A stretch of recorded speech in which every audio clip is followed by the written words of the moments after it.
नमस्कार मित्रांनो, जय महाराष्ट्र. राजकारणातील सर्वात मोठी बातमी, किरीट सोमय्या यांची भाजपातून हकालपट्टी. मित्रांनो, बातमीपत्रामध्ये आपलं स्वागत आहे. सविस्तर बातमी जाणून घेऊया.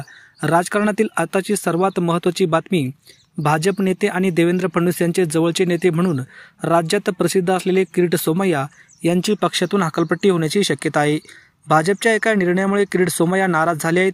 किरीट सोमय्या यांना भाजपने रावसाहेब दानवे यांनी निवडणूक संपर्क प्रमुख म्हणून जाहीर केलं होतं, परंतु त्यावर किरीट सोमय्या नाराज आहेत. त्यांनी रावसाहेब दानवे आणि भाजपला एक पत्र लिहिले आहेत. त्यामध्ये त्यांनी सांगितलं की 2019ला भाजप आणि शिवसेनेची पत्रकार परिषद चालू असताना उद्धव ठाकरे यांच्या सांगण्यावरून मला पत्रकार परिषदेतून बाहेर पाठवलं. तेव्हापासून मी भाजपचा एक कार्यकर्ता म्हणूनच काम करत आहे.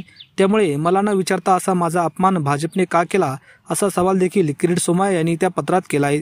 त्यामुळे आता भाजपातील अंतर्गत वाद चव्हाट्यावर आल्याचे दिसून आले. त्यामुळे भाजपातील वरिष्ठ नाराज झालेले आहेत.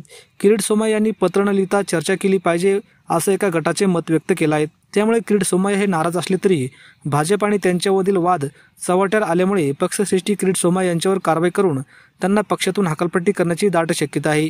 रावसाहेब दानवे व भाजपा यांच्या या पत्रापुढे काय निर्णय घेतात याकडे लक्ष लागलेले आहेत. तर मित्रांनो, तुम्हाला काय वाटतं या बातमीविषयी? किरीट सोमय्या यांची पक्षातून हकालपट्टी होईल का? आपले मत कमेंट बॉक्समध्ये व्यक्त करा. धन्यवाद.